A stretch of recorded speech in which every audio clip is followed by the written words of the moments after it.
क्या आपको भी कभी ऐसा होता है कि कमर की दर्द नीचे तक आ रही है, चाहे बाएं साइड है या दाहिने साइड, और कमर में भी दर्द है और नीचे किसी एक नर्व के थ्रू पेन आ रहा है, बीच में शून्यपन हो रहा है या नंबनेस आ रही है पेशेंट्स में, तो ये निश्चित रूप से एक सियाटिका का पेन हो सकता है।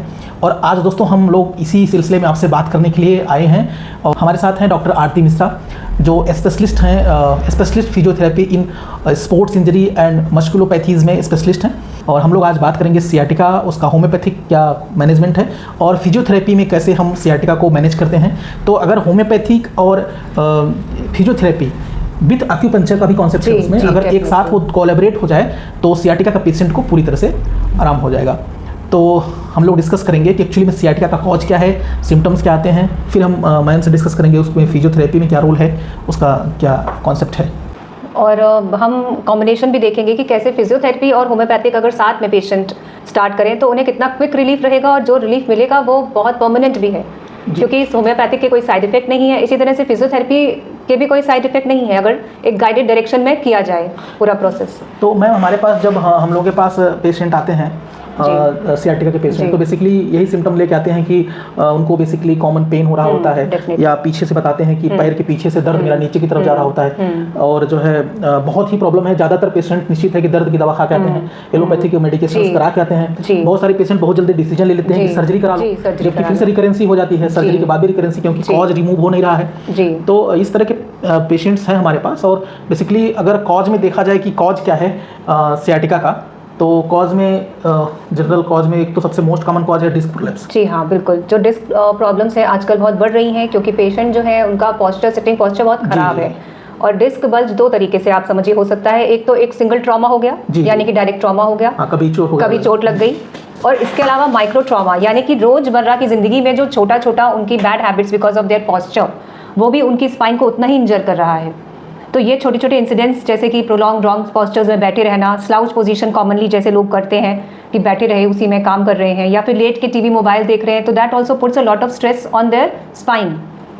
अब डिस्क प्रोलैप्स के पीछे मैं थोड़ा सा आपको बता दूं कि एक्चुअली में डिस्क जो प्रोलैप्स मोस्ट कॉमन काज है, आपने सुना होगा कि बल्जिंग डिस्क हो गया, डिस्क बल्ज आउट हो गया। तो बेसिक सा कॉन्सेप्ट बताऊं, जैसे ये हमारे पास दो वर्टिब्रा है, पेशेंट का एक वर्टिब्रा है, उसमें सर्वाइकल से लेकर के और अपना लैम्बोसैक्रल थोरैसिक वर्टिब्रा प्लेट्स वाइज ऐसे प्लेट्स हैं मैम, वैसे ही अरेंज है, ये वर्टिब्रा ऐसे ही अरेंज है, और इन दो वर्टिब्रा के बीच में जो होता है वो डिस्क होता है, जो कि एक बहुत जेली लाइक मटेरियल है, कुशन देता है, कुशन आप कह सकते हैं, कुशन इसके बीच का कुशन है, सॉफ्ट मटेरियल। अब वो सॉफ्ट मटेरियल ऐसे रखा हुआ है, जब ये दोनों के बीच में एक प्रेशर बढ़ा, अब प्रेशर का कोई भी कारण हो सकता है, एक और हो सकता है कि विटामिन डी की डेफिशिएंसी हो जाए, आपका बोनी पोस्चर गड़बड़ हो जाए, और उसके अलावा फिर आपका जो है एज रिलेटेड ट्रॉमा हो सकता है, डिस्क डीजनरेशन डिजीजेस आती हैं, जब स्पर फॉर्मेशन होने लगता है, तो वो स्पर भी जिस तरीके से वो प्रोजेक्ट करता है, वो कहीं ना कहीं स्पाइन में जो नर्व्स निकल रही हैं उन्हीं पे ही प्रेशर डालता है। बिल्कुल।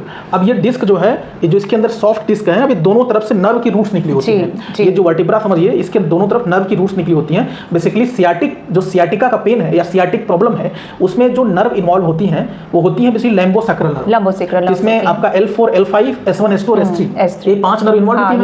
ये 5 नर्व जैसे मान लो ऐसे L4, L5, S1, S2, S3 ये नर्व नीचे की तरफ गई और इधर से भी गई, और सपोज दैट L4 मान लो हमने जो MRI कराया या पेशेंट का रिपोर्ट लेके आते हैं, उसमें हम L4 में या L3, L4 में हम कंप्रेशन देख रहे हैं, S1 में कंप्रेशन देख रहे हैं, तो ये मान लो ये है आपका L4, ये होगा L5, इसके बीच में मान लो कुशन है, कुशन मटेरियल जो डिस्क के रूप में है। अब ये दोनों आपस में प्रेस हो गए, दब गए, उसका कॉज कुछ भी हो सकता है, हमने डिस्कस कर लिया कि क्या कॉज हो सकता है, ट्रॉमा हो सकता है, एज हो सकता है, ओवरवेट हो सकता है, वजन बहुत ज्यादा है वर्टिब्रल, या फिर एकदम से आपने वेट उठा लिया, सडन ट्रॉमेटिक।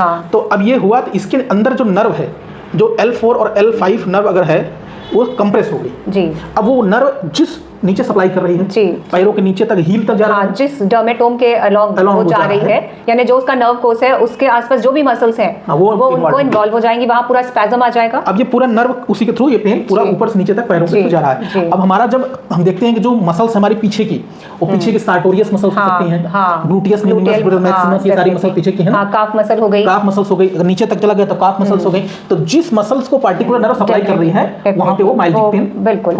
और उसके सिम्टम्स में में कभी-कभी नंबनेस स्टार्टिंग में कभी अगर डिस्क बल्ज बहुत ज़्यादा नहीं है सिवियर तो कभी नंबनेस, टिंगलिंग, बर्निंग भी हो सकती है। और लेटर कॉजेज में बहुत केसेस में जब पेशेंट नहीं ट्रीटमेंट उसने सही लिया तो वीकनेस भी हो सकती है, जिसमें कि उसको लिम्पिंग हो जाएगी, चलने में खड़े नहीं रह पाएगा, वो एक तरीके से पैर धीरे धीरे वीक होता चला जाएगा, वीक हो जाता है, डिजनरेटिव मतलब atrophy atrophy of the muscles होने लगती है। है। जैसे कि आप समझिए कि ये जो ये है यहाँ जो नर्व कंप्रेस हुई और सपोज दैट ये आपका एक पार्टिकुलर मसल्स है, इस मसल्स की जान है जो सप्लाई कर रही है नर्व इसको कंट्रोल कर रही है। अगर नर्व की सप्लाई यहाँ पे वीक हुई तो मसल्स धीरे धीरे खत्म हो जाएंगे, एट्रोफाइड हो जाएंगे। तो कभी-कभी एडवांस केसेस में तो पेशेंट का जो है पैर भी पतला होने लगता है। जी। अब यही चीज आप देखिए पायरिफॉर्मिस सिंड्रोम जो एक बहुत ही कॉमन सी प्रॉब्लम है उसमें देखा जाता है, जिसमें कि डायरेक्ट जो मसल है जहां से शाटिक नर्व एमर्ज हो रही है हिप के बाहर से, तो वो उसको पिंच कर देती है। अब वो पिंच का कारण उसका पोस्चर हो सकता है या प्रोलॉन्ग सिटिंग हो सकता है, स्पेशली जब हार्ड सर्फेसेस पे पेशेंट बैठे हैं, तो ये भी एक बहुत कॉमन कॉज है। पायरिफॉर्म सिंड्रोम मैंने ने डिस्कस किया। पायरिफॉर्मिस खुद एक मसल्स है, उस मसल्स के नर्व सप्लाई डैमेज। जैसे आप समझिए कि स्केलेटल सिस्टम के थ्रू हम लोग थोड़ा सा बात करते हैं, ये होती है पेशेंट्स की हिप बोन है। अब हिप बोन है और ये वर्टिब्रा है। अब हम जो बात कर रहे हैं लैम्बोसैक्रल, तो ये L4, L5, S1, S2, S3 ये यहाँ पे ही कंप्रेशन हुआ और वो नर्व सप्लाई कर रही है पूरे थाई से लेकर पीछे की तरफ जो पोस्टीरियर साइड है वहीं सप्लाई हो रही है और वो बायलेटरल भी दोनों तरफ हो रही है। तो यही है कि नर्व का कंप्रेशन हुआ यहाँ, तो यहाँ भी दर्द हो सकता है, पार्टिकुलर पेन हो सकता है पर्टिकुलर, या फिर वो नीचे वो ट्रेवल कर सकता है, depend on the how much compression, कितनी डिस्क बाहर आई, कितना डिस्क बाहर हुआ, कितना ज़्यादा कंप्रेशन हुआ है। तो ओवरऑल हम लोग ये डिस्कस किए ये कैसे कंप्रेस होकर के नर्व इन्वॉल्व होते हैं और बाद में वो प्रॉब्लम्स बढ़ती हैं। अभी सर्जरी में क्या करते हैं, जो सर्जिकल ट्रीटमेंट है उसमें इसी नर्व को खोलने का कोशिश करते हैं, लेकिन कॉज तो रिमूव हुआ नहीं, कॉज नहीं रिमूव होता है। कई बार देखा गया पेशेंट के सिम्टम वैसे के वैसे बने रहते हैं, रिकरेंसी हो जाती है। और उसके अलावा जो आपकी स्पाइन है वो इनस्टेबल हो जाती है, क्योंकि जो स्पाइन है उसको डिकम्प्रेस करने के लिए कई बार लैमाइना जो एक पीछे का सपोर्ट होता है स्पाइन का, वो हटा दिया जाता है, लेमिनिस्कस के थ्रू हटा दिया जाता है, और मल्टीपल वर्टेब्रा में उसके वजह से आपकी इंस्टेबिलिटी आ जाती है। तो सर्जरी कोई विकल्प नहीं है और जो आप दर्द की दवा खा रहे हैं वो भी कोई विकल्प नहीं है। और अगर हम लोग बात करेंगे कि इसको हम होम्योपैथिकली कैसे मैनेज करते हैं, फिर मैम बताएंगे हम फिजियोथेरेपी के लिए कैसे मैनेज करते हैं। होम्योपैथी के साथ हम कैसे इसको कोरिलेट करते हैं। होम्योपैथी में हम क्या करते हैं कि रूट कॉज को ढूंढते हैं कि पेशेंट में एक्चुअली में क्यों नर्व कंप्रेशन हुआ। अब उस बेसिस पे हम पेशेंट की टोटलिटी बनाते हैं। होम्योपैथी में कोई दर्द की दवा नहीं आती है, रूट कॉज की दवा आती है, क्यों सियाटिका डेवलप हुआ, और फिर उस बेसिस पे हम बहुत सारा मेडिसिन अपना निकालते हैं और पेशेंट को देते हैं और पेशेंट धीरे धीरे क्योर होने लगता है। और क्या होता है कि जैसे हम क्या है कि हम मेडिसिन दे रहे हैं, नर्व के थ्रू पेन को कंट्रोल कर रहा है और दर्द में आराम मिल रहा है पेशेंट को, और सारे सिम्टम इंप्रूव कर रहे हैं, लेकिन जो डिस्क बल्ज हो गया है अब उस पर हमें स्पेस बनाना है, उस नर्व को स्पेस बनाना है। अब हमको सर्जरी भी नहीं करानी, सर्जरी से बचना है, तो यहाँ पे रोल्स है फिजियोथेरेपी का। अब यहाँ पे फिजियोथेरेपी का रोल है कि हम इसको कैसे वाइड कर सकते हैं। तो मैम बताएंगी कि हम जो कंप्रेस्ड नर्व है, जो लैम्बोसैक्रल या लंबर वर्टिब्रा के बीच में जो नर्व कंप्रेस हो रहा है, तो मैम बताएंगे कैसे वो उसको क्या प्रोसीजर। देखिए, जब एक बार इंजरी हो गई और जब डिस्क बल्ज हो गया, अगर वो ग्रेड 1 ग्रेड 2 है तो वो धीरे धीरे हीलिंग प्रोसेस करके अपनी जगह बना लेगी और एक पॉइंट पे आके रुक जाएगी। जो लिगामेंट्स हैं, पोस्टीरियर लिगामेंट्स हैं, वो वहाँ पे उसको रोक देंगे। मगर अगर वही चीज़ बढ़ जाएगी तो वो हमेशा के लिए इंक्रोचमेंट बना रहेगा। तो हमारा काम यही है कि उस बल्ज की हुई डिस्क को वापस कैसे उस तक लेके अंदर जाया जाए। अब इसमें स्टार्टिंग के 1 वीक बहुत इंपॉर्टेंट होता है, क्योंकि तभी एक्यूट फेज है और उस एक्यूट फेज में चांसेस बहुत हाई होते हैं कि आपका वो डिस्क जो है वो वापस चला जाए। अब कुछ मोडालिटीज़ ऐसी होती हैं जिनको देने से स्पैज़म चला जाएगा, पेन चला जाएगा और स्पेस भी आपका वापस बढ़ सकता है। उन मोडालिटीज़ में हम माने तो शुरुआत में ट्रैक्शन दे सकते हैं, मगर बहुत अच्छे, बहुत ही सुपरविजन के साथ, बहुत गाइडेंस के साथ।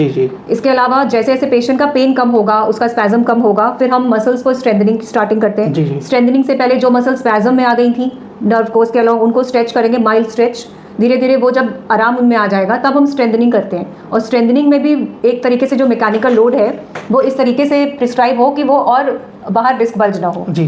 तो इसी तरह से ये प्रोसेस धीरे धीरे लंबे समय तक चलता रहे तो पेशेंट को डेफिनेटली हमेशा के लिए आराम मिल जाएगा। मगर एक बात उसे हमेशा ध्यान रखनी है, चाहे सर्जरी भी हुई होती तब भी वो ये ध्यान रखते हैं कि वो कभी भी फिर वेट नहीं करना चाहिए उनको। जो बेसिक मैनेजमेंट है, जो प्रिकॉशंस है वो बता दिए जाते हैं, आप उसको फॉलो करिए।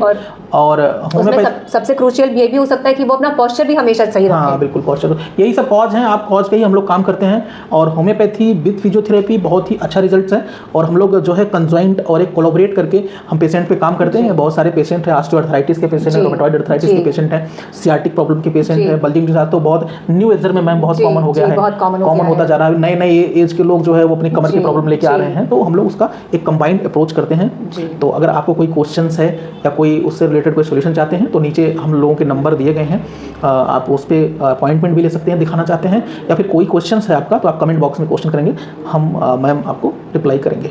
Thank you so much.